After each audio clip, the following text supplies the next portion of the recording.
So the women that I work with are all mission-driven leaders. They all have these incredible professional backgrounds, doctors and physical therapists and epidemiologists and researchers. And when they come into our program, typically they're at a spot in their career where they've started to really have some doubt.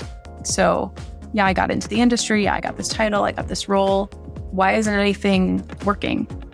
Why am I not getting included in these meetings? And so I think that can really shake the mission behind their work. And that's the thing that concerns me, is that if we don't solve that problem, why not just leave healthcare innovation completely? Hello, welcome to the Big Strategy Podcast. I'm your host and fellow strategist, Jeff Eyet. This is your go-to spot for real talk with the masterminds of business strategy. It's about sharing stories, insights, and those little nuggets of wisdom to help you unlock big growth. Let's turn the key and spring into action. Well, welcome everyone to this episode of the Big Strategy Podcast. My name is Jeff Eyet, your host, and I am honored today to be joined by a friend and fellow traveler in this journey of mental health and wellness, Clare Purvis. We had the honor of meeting through a mutual friend, Byron Crow. So Byron, I hope you're listening. During the pandemic, when we were all hyper-focused on mental health and well-being. And so Clare has gone about that intentionally her entire career. And I'll let her tell us more about that. So Clare, welcome to the show. Thank you. It's a pleasure to be here. Thanks for having me. Absolutely. I won't say I'm a little nervous whenever I have Dr. Purvis on the show, but we'll get through that. So without further ado, I always start with the most difficult question first. And that is, please introduce yourself. Yeah, such a difficult question, right? I'm a clinical psychologist by background, and my career has led me straight into the intersection of healthcare and technology. That's where I've spent my time in the working world. And I think how I often synthesize that for folks is the mission behind my work has ended up being solving really hard problems. And I think the problem that has interested me the most is how we can create a more sustainable and equitable healthcare system. The role of technology in that has really interested me. It's such a powerful tool, and there's such a great mission behind a lot of the work we do in healthcare innovation, just to say, how can we leverage and use this powerful tool of technology to help more people get healthy, stay healthy, and hopefully also to create a system that's more capable of doing that at scale. You talk about this deep passion for mental health and well-being, and your studies took you through Stanford and a lot of work with the VA community in Palo Alto. But without spoiling the entire story, walk us through your personal journey and what got you into this field, and how did you decide to really go all in? It's always funny to think about how our careers and our stories kind of unfold over time. We can make sense of it looking back, but it doesn't always make sense when we're in it. I would say I, to some extent, stumbled into a career in mental health and certainly a career as a psychologist. I had the opportunity to work in a community mental health center right after I graduated college. And I was exposed to a lot of psychologists and psychiatrists in that work. That was really what first made me interested in pursuing a career as a psychologist. And to give the short version of that, I was able to work with clients in the community. With a bachelor's degree, there's a limit to the type of work you can do for sure. And I just got really interested in wanting to know as much as I could about mental health interventions. How do we make those effective? If I wanted to go kind of as deep as I could on that. And one of the psychologists that was mentoring me in that early role really encouraged me, said, if that's really what you want to understand, I would encourage you to go all the way to a doctoral degree, which I never had any interest in doing as a college student. I never thought I would go back and get a PhD or a PsyD. But that was kind of the motivation that started me off. And then in graduate school, given that interest that I had the opportunity to work with some mentors who were interested in developing new interventions. So this idea of intervention design and program creation in mental health. In the early days, certainly I was working as part of their research teams. So they had an idea, they had a theory of how we could create a better and more effective treatment. And I was involved in delivering that care, doing research on our outcomes. And then I got to get involved in designing my own interventions. the lab I was a part of, we were focused on eating disorder prevention, eating disorder treatment, and improving body image among women. And I was starting to see a gap in what I was aware of in the research. A lot of our work in body image was only focused in the realm of women with disordered eating, the role of body image in driving disordered eating. But there's a lot of experiences in life that can create a really unhealthy relationship with our body, or a lot of difficulty in our relationship with our body. And in the clinical work I was doing, I was working with women veterans and worked with some mentors to design an intervention using a mindfulness-based approach to help women improve the relationship they had with their own physical body after experiencing military sexual trauma and receiving treatment for that at the VA.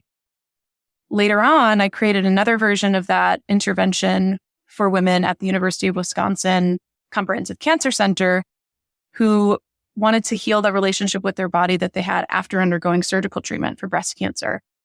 And certainly there was research out in the world to draw from, but it was, for me, to be able to go through the evidence-based and creative process of thinking about how can we take these existing interventions, rethink how we deliver them, rethink how we design them to meet people with a unique set of needs. When I look back, that's become a lot of what I've ended up doing throughout my career. And I think having had that training, having had exposure to think about what could we do differently, what could we potentially do in an innovative way, what could we do for a different population that stays grounded in the science and in what we know works, that's been such an important element of my training that's allowed me to really stay involved in healthcare innovation and to also do that over the course of my career in more broad ways. So moving from mental health specifically into broader areas of healthcare, still with the same idea of we know there's things out there that work in certain contexts for certain people in certain ways. How can we be science-informed and science-based in how we think about extending that in a new way or improving it, innovating upon it in a new way? That's incredible. And for those of us who are less familiar, what are the underlying frameworks, or what are some of the underlying principles when you talk about intervention design that you picked up, and how have they been applied later in your work? Or if someone's listening and they think that there may be something in that framework that applies to their real world, give us just a little bit of background on that.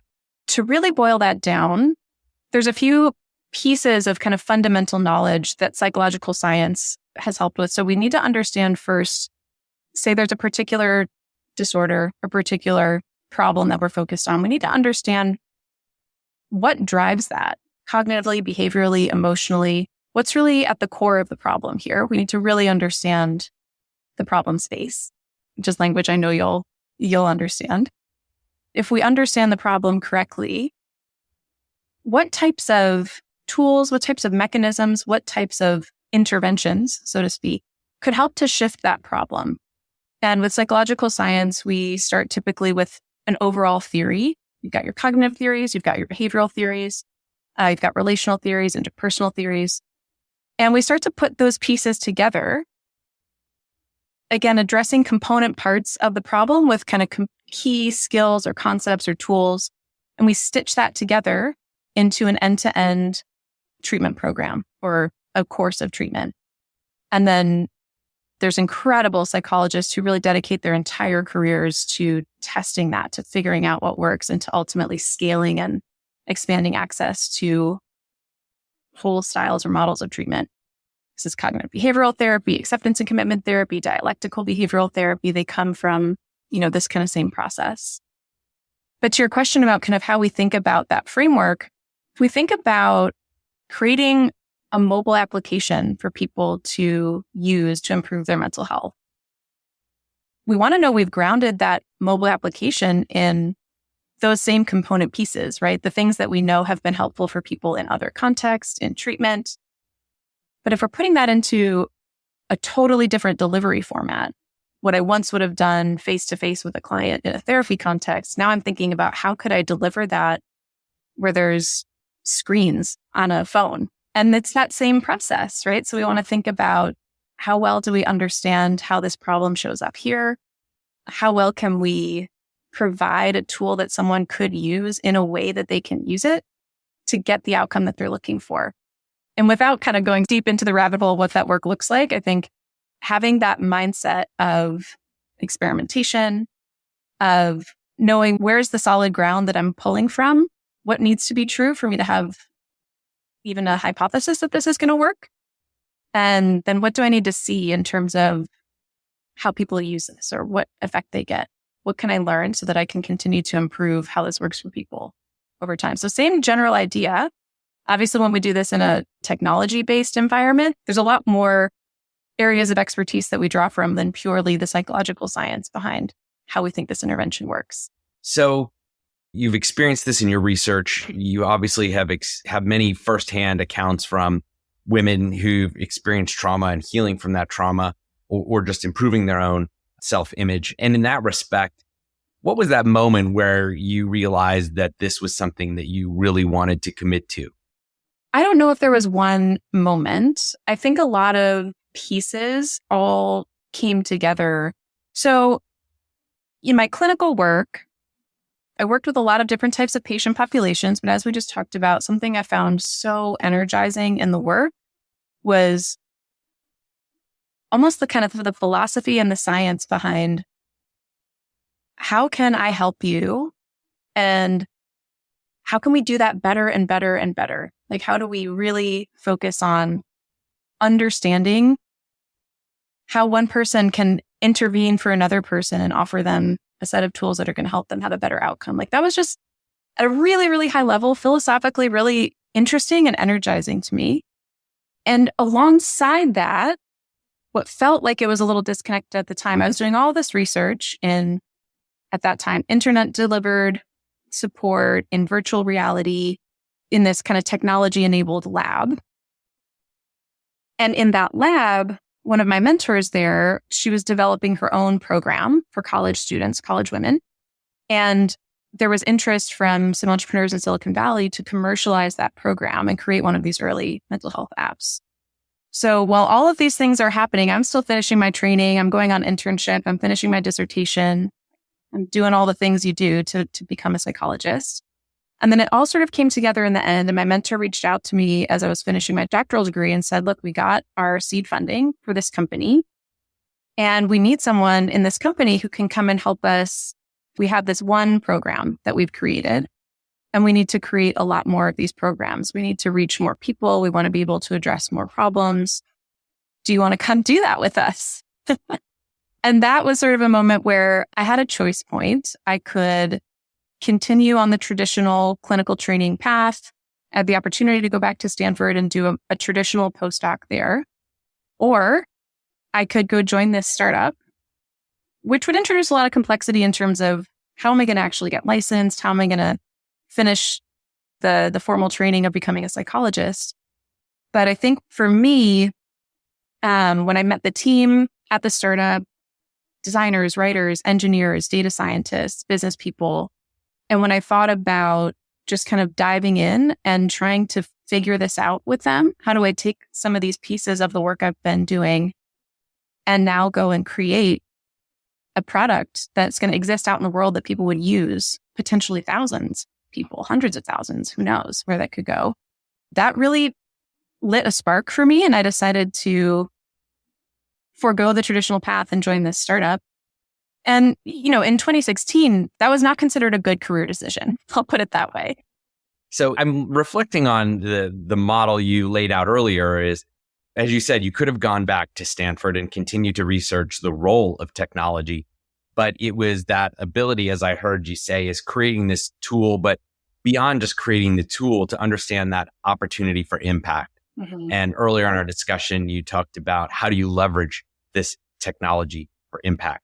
What did you know about leveraging for impact going into that startup? Did you have mentors who were helping you with that? How did you learn that? Or was it just trial and error, how to really authentically drive impact to your populations? I think I learned a lot in that experience. I think I had a sense, as many clinicians do, that the work that I did and the work that my professional colleagues were doing has an impact, but it's it's among a number of people you can almost count on your fingers, right? So if I meet personally with this client and we, follow this course of treatment, we're going to have an impact. And I've seen that impact, and that's been really fulfilling and rewarding. But I had this inkling, right, that there was a far greater potential. If we could figure out how to build a successful business to create a product that reached a lot of people, and if that product worked really well, that same impact could be felt by many. And I think this is still the core mission that brings clinicians and scientists into health technologies. Like, we're aware that this stuff works. Can we figure out how to get it out to more people? What I didn't recognize at the time, I think, was that there's a whole lot that goes into getting a business to do that successfully that I had no awareness of. I was really focused on kind of like we talked about with the intervention design piece. If we get the right ingredients into this product, if we make sure that this product works really well and looks really good and people like using it, that's it, Case closed, we did it. I didn't really have an understanding that there's a great deal that goes into commercializing that. In our system, if that's going to work effectively, it needs to be commercialized and out in the world as a paid product, as a business. And I had never thought much about business when I was training as a psychologist. And so that was totally exposure on the job and slow learning through trial and error of what helps us get this out into the market effectively and successfully. So if we can take the microscope and kind of zoom in on one of those experiences, I remember from earlier conversations, you recounted presenting in front of the board of directors. And on one hand, right, the research side of you wants to provide the most accurate, high quality interventions. But on the other hand, you have investors or other board members who are looking at the business aspect of things. Maybe just take us behind closed doors there and tell us a little bit about that experience. Yeah. In my first few months of being in that role, I got flown out to a board meeting, and my job was to present to the board of directors about our new clinical programs. And when I look back on how I presented that at the time, there was not a single mention of TAM, not a single mention of how we would enter the market, what the business impact could look like, how we think this would grow or scale over time. It was truly, I can see the slides in my mind of slides breaking down how this treatment for depression works, how we think we will, make it accessible and engaging in a digital format. And those are important points to address, of course. And when we think about how to make any sort of digital health program high quality, we've got to be concerned about that, right? That's part and parcel of the work. But in the early days, especially in that first board of directors meeting, I didn't even have a concept that I was missing anything, that these were investors and directors on our board who are responsible for stewarding our business forward in a successful way. So it's funny a little bit to think about how much those things change over time. But, a lot of companies develop really high quality products and services, right? You know this as a designer. But if the business fails, where do those quality products and services go, right? They don't get out there. And that was the fate of this first startup. I've come to see it now as a bit of the gap that exists for clinicians who want to do this work at scale, who want to work in technology or industry. It's necessary to do high quality clinical work, whether that's delivered through an app or through a virtual service, but it's not enough to do high quality clinical work. We really have to understand and I think be willing to participate in the process of how do we bring that great work to market effectively? How do we do that sustainably? And how do we do that profitably? And I'll speak for myself personally, that took quite some time to even embrace that was a part of my responsibility in my work. I really appreciate you saying that. I always tell people when they start a new venture, whether they want to become a speaker on a topic or they want to found a company, what have you, is that in your first year, so little of your work will actually be about why you started the business. You're not going to be giving talks your first year. You're not going to be having product launches your first year. You're going to be hiring and fundraising and marketing and all the things you didn't sign up to do. And that's a real shock for some. Did you have that experience? Oh my gosh. I joke about this at home all the time. With my business, I mean, absolutely. There's such an element of that that's true even in making a career transition, like working as a psychologist in health technology companies where there's lots of stuff that I didn't expect to be doing. As a founder, as an entrepreneur, I'm always joking. I don't actually think I want to know how to build a funnel on a website. I'm not sure that, that I signed up to figure out how to do an automated email sequence campaign, like these simple things. So it's still a balance, right? Because if you get totally sort of sucked into all of the minutia of what needs to happen day to day in order to reach the people that you want to reach, build the thing that you're trying to build towards, you can sort of lose sight of the why behind it. And that is not a great place to be either. You're absolutely right. In the early days, you're not getting on stages and telling your story and getting to spend all your time in the vision space, right? But I think it is also important to carve out some time for reflection and tapping back into the why so that you have some fuel to get through the minutia. That's what's so key, is finding that fuel to get through the minutia. And jokingly, you and I broke another loaf of bread recently where we both shared a little intimacy around, like, gosh, it feels weird to be making a LinkedIn video. Have I become that person? Oh, gosh. Yeah, it does feel weird. There's a lot of playbooks. There's a lot of advice. There's a lot of stuff out there about all the things one, quote unquote, should be doing as a founder, as an entrepreneur. But it's also okay, I think, to reflect on that and say, do I see a path of how this actually gets me to the why? Like, does this actually bring me forward? I'm not on Instagram. I'm not on TikTok. I'm not making reels. Maybe someday that'll change. But right now, it's not a very clear path to the why, right? Like, that's not necessarily where my people are or where I need to reach folks or how I make some progress towards where I'm trying to go. So that's, I think, a helpful tool too. Like, unfortunately, the LinkedIn videos are sometimes part of that equation. You touched on something that is interesting to me, and I'd be curious in your approach. You talked about your why. When I talk to students about who have a new business idea and their why, so many times it's rooted in the technology, or it's rooted in, oh, well, I see a need in this market, which is thinly veiled language for profit potential. Yeah. But it takes time in each person's lived experience to uncover that moment where you say, no, this is actually something bigger than. It transcends, whether it connects multiple parts of our lives or it connects multiple people in our lives. And so as you've reflected on your why, and whether it's your personal why or the why behind Well Women, like, tell us that experience. How did you craft your why? I think I'm always crafting and recrafting it to some extent. But if I focus on the work I'm doing through Well right now, it does all link together for me in my mind. I think the broad mission behind the work I've done as an operator in different companies and as advisors and consultant all comes back to how on earth are we going to bend the curve on healthcare in this country? There's such a difficult and broken system, and there's so much improvement to be made. And then drilling within that a little bit more, when we look at the companies that exist in this space, where power rests in healthcare, it's a very homogenous picture, right? Whether we're working in academic medical centers or digital health startups or provider systems or plans, we see still very little equality in leadership in these organizations. And kind of putting those pieces together, it's like, I can't change that whole thing myself. That's right. Wild.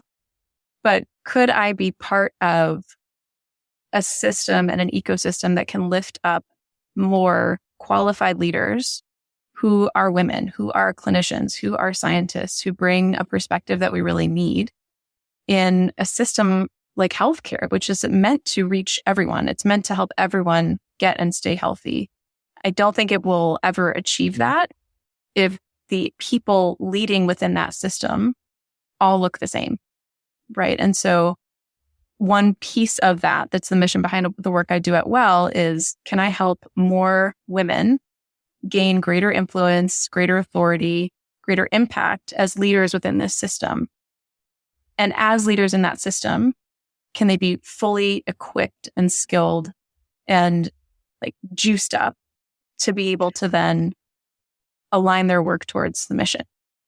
If I get like super aspirational and grandiose, that is a part of the change. That's the change that I want Well to be part of. We have a really long way to go, so I'll probably be doing this for a while. Can you tell us more about Well? Absolutely. I call it now a community-powered leadership platform, essentially, for women in healthcare and digital health. But we really started coming together as a group when I was at that very first startup in like 2016, 2017, really serving a need around having a sense of professional community in the healthcare startup ecosystem. So our very, very first group of women that were meeting up together were all psychologists, all at mental health startups, all in San Francisco. And then word kind of started to spread to our colleagues at other types of companies, some colleagues still in academia, interested in being involved in technology or kind of the startup ecosystem. And our group started to grow. And for many years, the extent of what Well really existed purely as both an in-person and online community to provide women pursuing these careers with a sense of still belonging to having a set of kind of professional peers who understand the work you're doing. You can, so to speak, kind of go down the hall and knock on their door and ask a question and talk through challenges. Now we've expanded beyond our community, kind of our pure connection and networking kind of community needs that we were addressing first. And I've started developing guided professional development programs that are, again, community-based. We bring together small groups of women working in the industry, and we focus on helping to close that clinical business gap that we talked about a little bit earlier. That's the piece of the equation that I'm really the most interested in is, we've got these incredible subject matter experts, really mission-driven, clinical leaders, scientific leaders. And in order to really express the influence and the impact that they're looking for in their careers, there's a deeper grounding in how the business of healthcare works and how the business of startups and growing startups works. And if we can get that kind of fundamental skill set in place, we really see these women be able to take their careers, either moving up in seniority in their careers or simply feeling that they can get into the conversation and help to drive decisions more effectively once that kind of final piece of the puzzle is in place. At the Berkeley Innovation Group, we are a strategy consultancy and AI advisory firm focused on mid-market companies looking to unlock big growth. In contrast to management consultants' typical top-down, hypothesis-driven approach, Big uses a curiosity-inspired, bottom-up approach, leveraging customer insights to drive strategy co-creation. Learn more about our approach by downloading our ebook at biginnovates.com/ebook. Now, back to the show. You talked earlier about leveraging for impact and moving on to impact at scale. How did these initial founders or initial colleagues, your startup experience at Headspace, if you want to pull from that, and any mentors you've met along the way, all the ingredients are in the kitchen. Help us understand how you ultimately went from that first impact to now this trajectory of scale. There's two types of mentorship that I think have been really important for me. The first was actually developing myself as an executive leader. Two of the most influential people there have been managers of mine. So Megan Jones-Bell was the mentor that I had even when I was a graduate student. She was a postdoc when I was a student. She was the co-founder of that early startup that we spun out of our lab at Stanford. And she brought me into that company. And I had the incredible privilege of getting to watch Megan really transform from having been a Stanford-trained psychologist to a co-founder in the very, very early days, and then to go on and become, a C-suite executive at Headspace, and now a senior executive leader at Google. Like, I got to really kind of travel with her as she went through that experience several steps ahead of me. And then I've just been really, really, really fortunate that she has reached back behind her and pulled me along with her for a lot of these steps. And another leader at Headspace, Leslie Witt, who's our chief product officer, was my direct manager for a time. And I think at that time I was a VP. She was our chief product officer. And for anyone who's been a first-time VP, it's like drinking from a fire hose, right? And Leslie just embodies such warmth, such clarity, and such precision. And she had an incredible way of creating a warm and supportive and safe environment for her direct reports, while also she wasted no time in helping us understand, right now I see you're here. These are the things I see you doing. This is the impact you're having. Let's get it to here. Let's get it further ahead. To provide the feedback that I needed in the moment to help me understand how I could be more effective in my role, to really model that, the capacity that she's able to bring to her work, and that's just that clarity and that precision in her communication and her ability to keep her eye on where we need to go while being realistic about where we are now, how we're going to close that gap. I mean, it was just a masterclass in getting to work with a woman like that. I feel so fortunate also as a woman in business to have had incredible women as my managers and as my role models. So through those two, I think that was really about me, in my own experience, understanding what it means to become a business leader, understanding what it means to become an executive, and gaining those skills in real time on the job. That is a lot of what I've infused into the programs that we offer at Well, right? So for me, that took a long time, a lot of trial and error, did not come easily. And as I reflected back on it, I thought there's got to be a way for me to package this up and take the important things that I learned that really made a difference in how I was able to deliver in my own career, and kind of gut check that with a few other experts, and then get that out into the world to more women who are building their careers in this space. And that's what our mini MBA professional development programming draws from a great deal. And I want to talk about that next. But before we jump into that, maybe a slightly provocative question.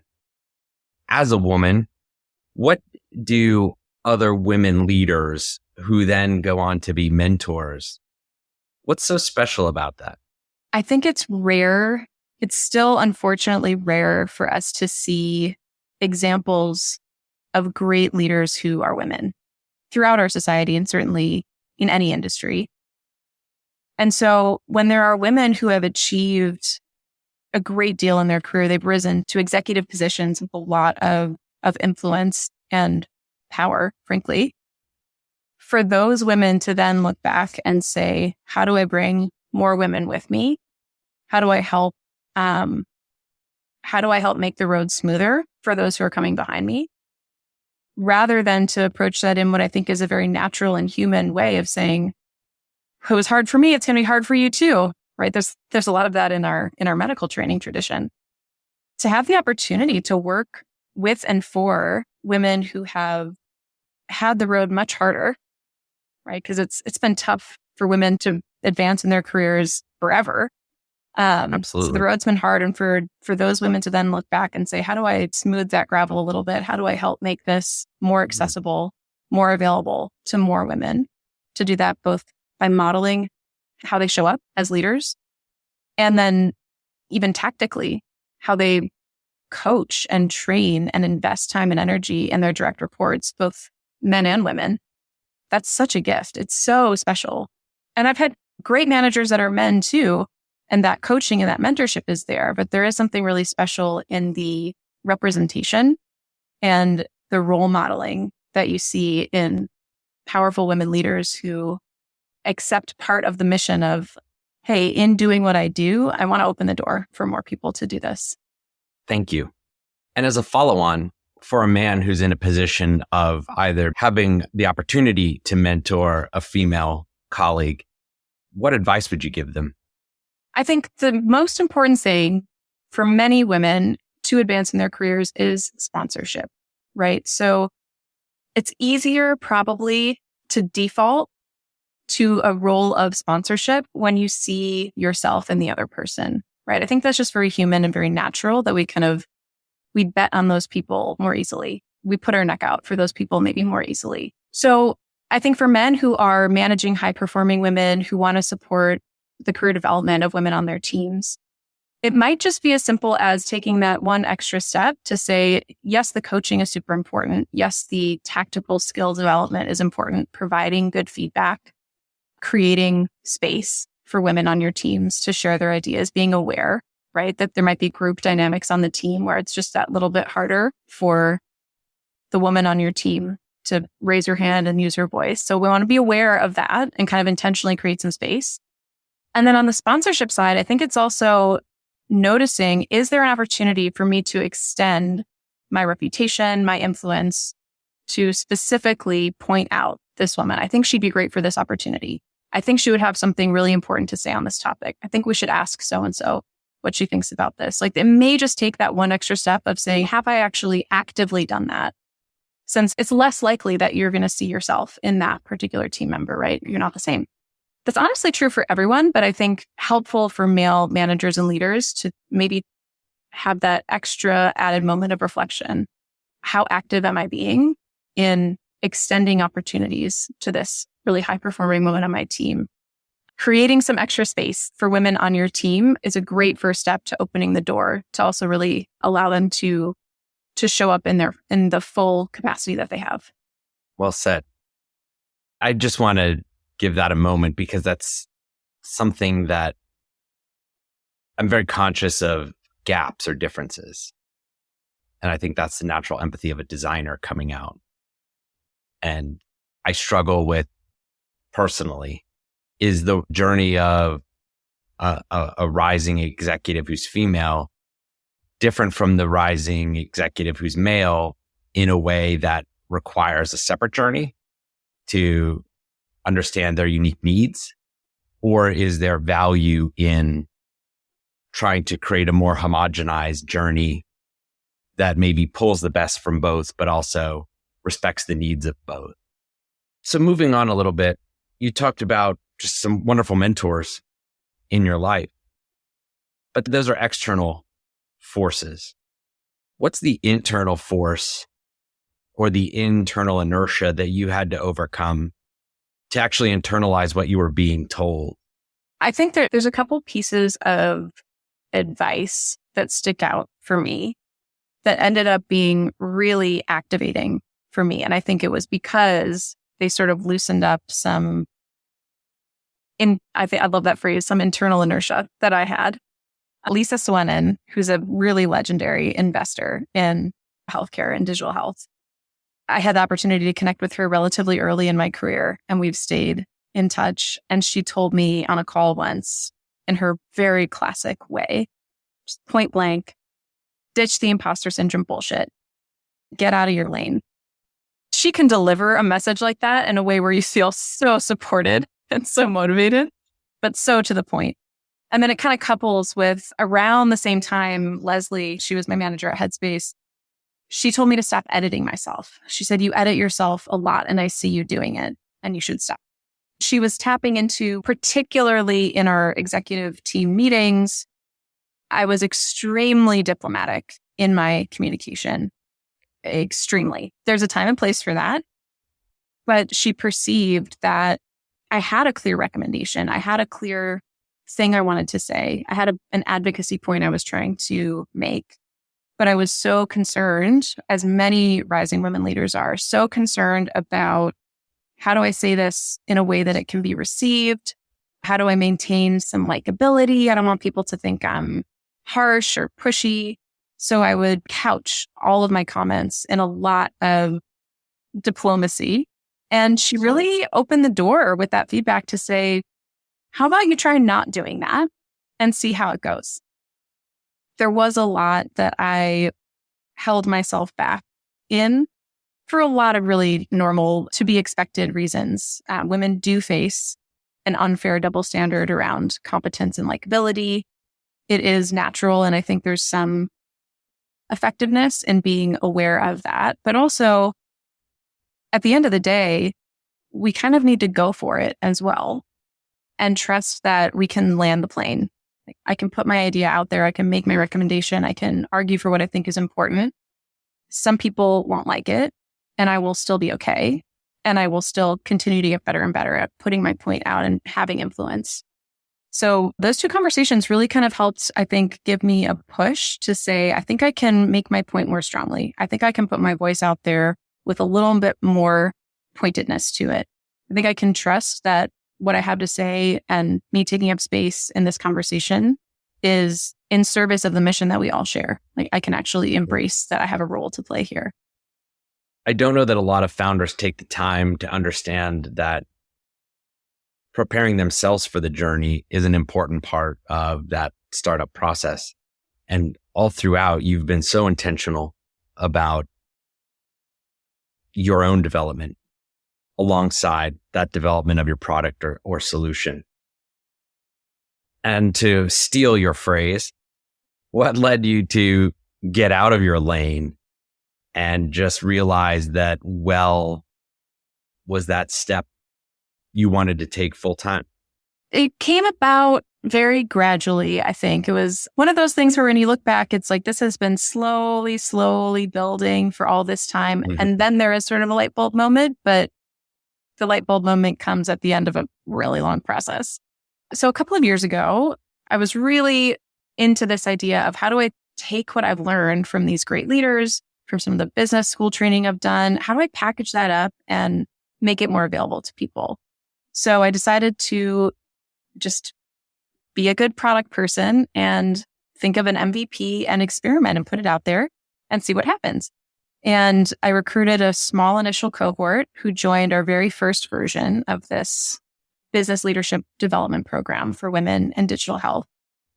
Really having launched it with no idea if I was onto something. I wasn't a good entrepreneur in the sense of doing a whole lot of customer interviewing and needs identification, but I thought, I'll just try it. And we brought 7 women together for that first cohort. It was really fun to deliver. A lot of those women have gone on now to start their own companies. They've gotten promoted. They've changed companies. They've been hired in senior roles. And it was just a great validation of an early idea.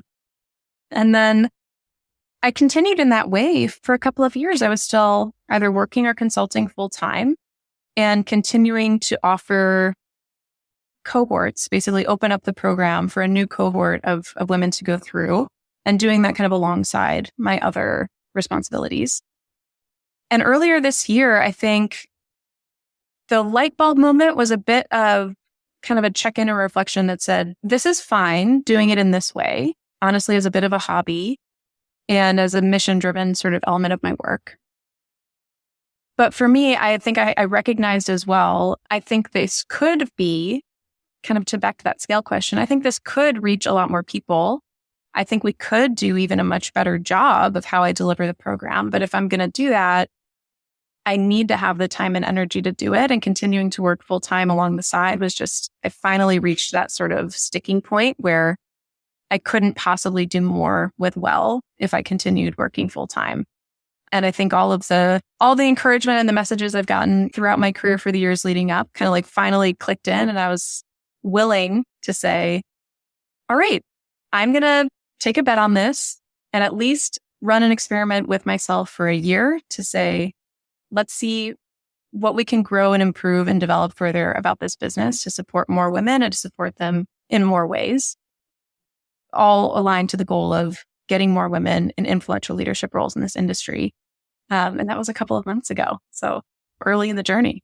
Pulling out the microscope on that process, where was that moment where you were tested during that first cohort? Did you have doubts? Were there uncertainties where you said, shoot, maybe I don't have product market fit, or maybe product market fit isn't achievable, or how is this going to scale? What were that moment of doubt in the middle? There were tons, and there continue to be tons of moments of doubt. The most obvious one at the very beginning was, of course, kind of the existential doubt that lots of founders feel, which is, do I have any business doing this? What on earth am I doing here? Seeing our initial cohort, I think what was in my favor there was all of those 7 women who joined with eyes wide open that we're trying a new thing here. Here's what I want to offer you. Here's the outcome I want you to get out of it. I don't have it all figured out. I was pretty open about that, especially for our first cohort. And I was able to recruit women who were really happy to give me feedback and really happy to help me shape that program. And then there's been certainly doubts. This whole mission behind my work is around helping women in this industry step into really influential leadership roles. The biggest thing that I grapple with in that work is that while I think there is absolutely a role for we as women ourselves to build our confidence, build our skill set, to tap into powerful networks, like these are all really helpful tools. Training up women in business and leadership and strategy skill sets doesn't change the system that we operate in, right? And so there's a bit of, I think, an ongoing, I don't know if I'd call it a doubt so much as an ongoing challenge that I try to think about in this work, which is the full solution cannot be for the women to go and train and learn more things. Like, we're not the problem, actually. So while there's a role to be played, yes, it's really helpful when you gain a new skill, you practice that new skill, you build more confidence in your ability to do it, and you can show up with a lot more influence and a lot more energy in your role. That's important. That's helpful. And also, across all sectors, women still get 2% of venture capital funding. Women hold about 10% of executive roles in healthcare. I mean, that's something I have not figured out yet, but it's really important, I think, that we're also a part of a bigger conversation about what interventions do we need in those systems to make that change happen faster. It's a kernel of what's in the work that I do that I think this individual level support is important. I never want to be sending the message that that's the whole story. That like, oh, all you need to do is go to a business training program and then poof, everything's different. Because you still are operating in a system that's not designed to support your success. That's a much harder problem to tackle. And I think it's a team sport. Not one company or, one person or one leader is going to change that. But that has to be part of the conversation. And that's something that I continue to think about and continue to try to experiment in different ways of what can I do through the platform I have with this company through Well to help be part of changing that and make sure that our message isn't, hey, women leaders, go take this course and then that'll fix everything. Is that the real challenge between impact and scale, the structural inequities? I think so. I mean, that is ultimately the real challenge of the improvement that we're trying to be part of in this space, I think, is it's a systems level problem. And with any large, complex problem, there's a lot of pieces to it. So Well is not the only organization, obviously, focused on supporting women in leadership. If all of these organizations were to achieve our missions and be successful, what I think we would see is completely gender equal leadership across the board.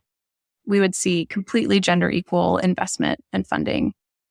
We are so far away from seeing that outcome that, I think if we're trying to achieve scale in our work, we also need to think about partnering, working together, tackling problems from multiple perspectives, and allowing that to be part of the big picture of the systems change that we want. Like, let that be part of the conversation too. So what's in it for you? What's in it for the movement? What's the outcome that you hope to see from this? If I'm really honest, what's in it for me personally, I hope that in everything I've done in my career, there's been a mission drivenness to the work. But within any individual company that I've worked at, I think the mission only connects so far, right? I care about those missions. I want to support those missions. But this experiment that I'm doing of building and growing Well, this is the one that's the juiciest for me. I get this enormous privilege of getting to build and create and try doing things simply because I care about it. And to me, that's a fun way to get to spend my time. For my colleagues, for the women in our community, for the women that I've worked with in our program, I hope that a part of the outcome is really about a shift in what they believe is possible for themselves. So the women that I work with are all mission-driven leaders. They all have these incredible professional backgrounds, doctors and physical therapists and epidemiologists and researchers. And when they come into our program, typically they're at a spot in their career where they've started to really have some doubt, right? So yeah, I got into the industry. Yeah, I got this title. I got this role. Why isn't anything working? Why am I not getting included in these meetings? When I raise an issue, why is it not getting listened to? And so I think that can really shake like the mission behind their work. And that's the thing that concerns me, is that if we don't solve that problem, why not just leave healthcare innovation completely, right? Why not say the startup ecosystem is bananas? It's just like, it's not for me. To me, that would really be a shame, because then we're then back where we started, right? With the same sort of people running all these companies and leading. So I think a shift as they start to see these new skills get expressed in their work, as they start to feel like they have this really strong community around them of women who get it and can provide them with support and guidance and feedback, and they show up in their roles differently and they have a different outcome in their roles. It's like, now that energy is back. And I think that creates an environment that will then also be better even for the women who are coming in after us. So if that shift happens in their belief and in their mindset, their belief in their own ability and in the impact that they can have, supported by kind of some new skills that they need, it's a really important ingredient in creating that new future that we want. You're taking a longer view than the traditional startup founder or investor would necessarily take, because you're addressing something that's structural in nature. The women who come out of your program, is the belief that the best way to have an impact is through the startup community? Or is there a way to have an impact in existing organizations? Like, how broad does this movement need to be? How broad can it be? What's your opinion? I think it needs to cover all areas of the ecosystem eventually. Putting my business and entrepreneur hat back on, it is really important to solve one problem well, and then we can build from there, right? So the place where I saw the clearest opportunity, where I knew I could make a difference, would be for women who are operating in this startup ecosystem, because I know that space really well, right? My whole career almost has been in this space. And the challenges that arise in companies, particularly companies in the early to sort of like mid stage, they're really consistent, fairly predictable problems that show up. So we have a pretty shared group of people. So we start there, and we may stay there for a while. But from a vision and impact perspective, absolutely, I want to see this extend to women in more traditional care settings, pharma, life sciences, health plans, et cetera. And ultimately really develop relationships outside of the clinicians and scientists themselves, right? So the people who are involved in funding these startups, the strategic partners that would work with them. This really is an ecosystem. All of those players are interrelated. So it's a bit of that balance, right? I think we have to start where we know we can have an impact and try to do that really well. And then think about what's the next logical place to expand that impact, or to bring more perspectives into the fold and have impact in different pockets within that ecosystem. So with that enthusiasm, what's the next generation of startups look like to you? How does this ecosystem evolve? In the healthcare space, I'll remain optimistic for this conversation. I think we've been through a cycle now where, if we're really honest with ourselves, there was a lot of hype driving everything that was happening in digital health, and not as much rigor. And I don't just mean scientific rigor, but even kind of business model rigor and product market fit rigor. And, those days seem to be coming to a close for a lot of the digital health sector. Money's more expensive, capital's more expensive, it's harder to come by.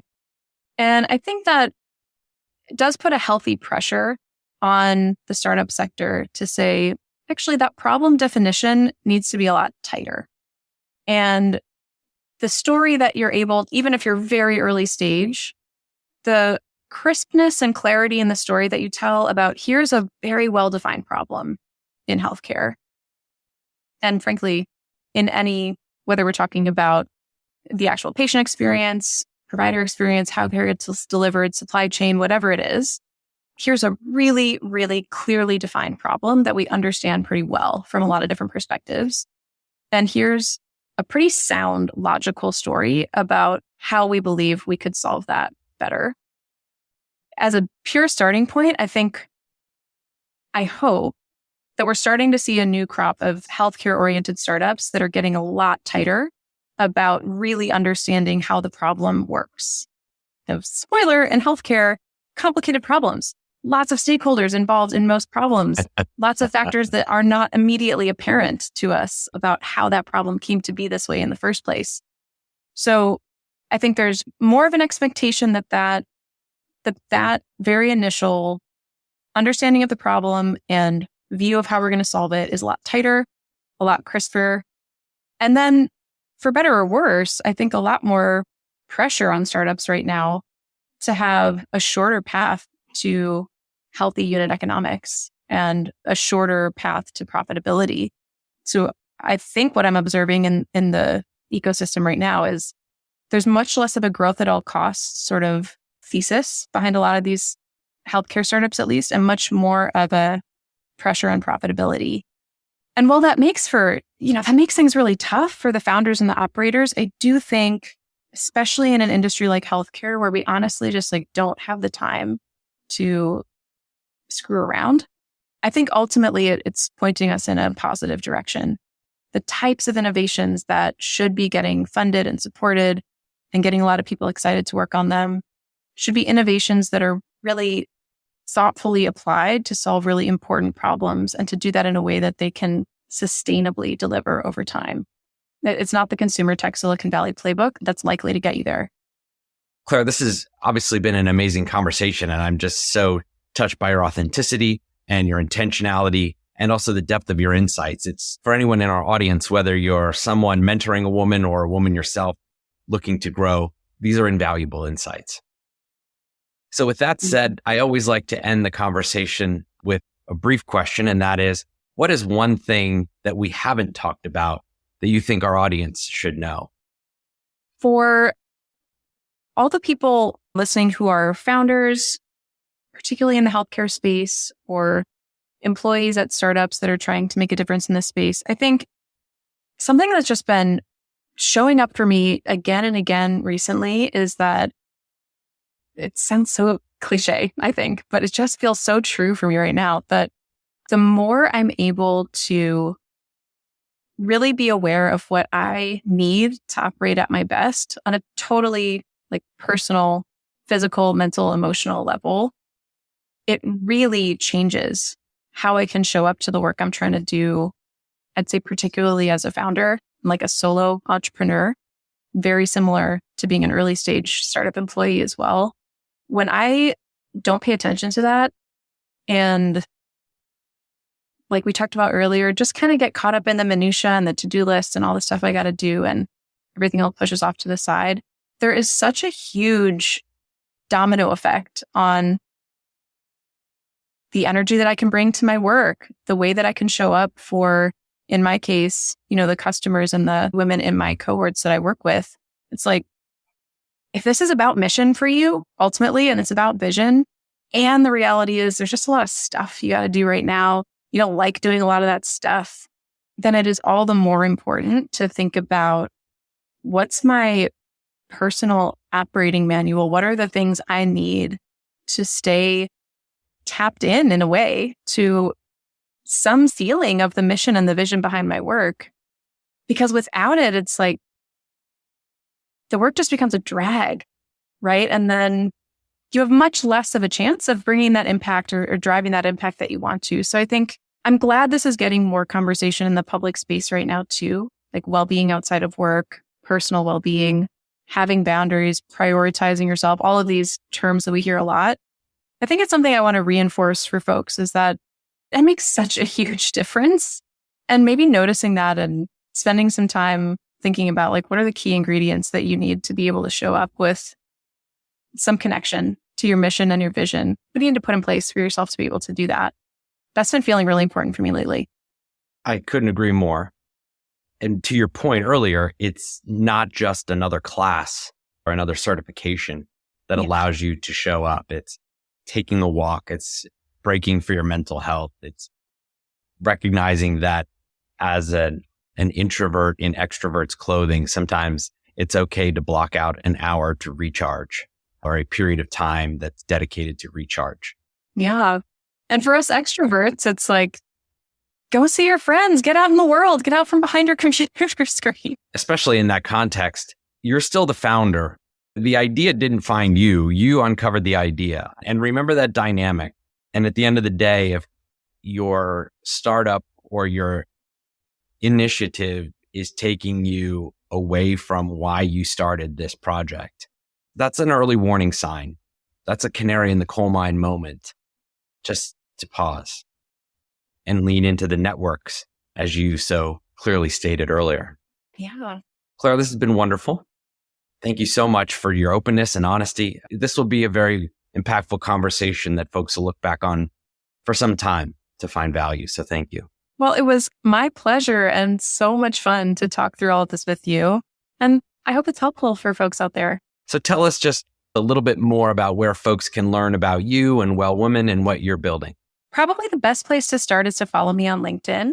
I always share what we're up to and link things back to our website, but that will be the second place to start. Our website is well-women.org.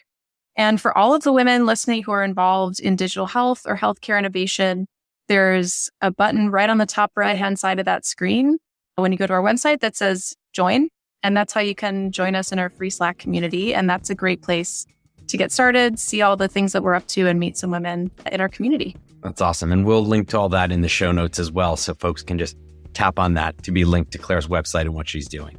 So excellent, Clare. Well, thank you very much. Thank you. It was a lot of fun.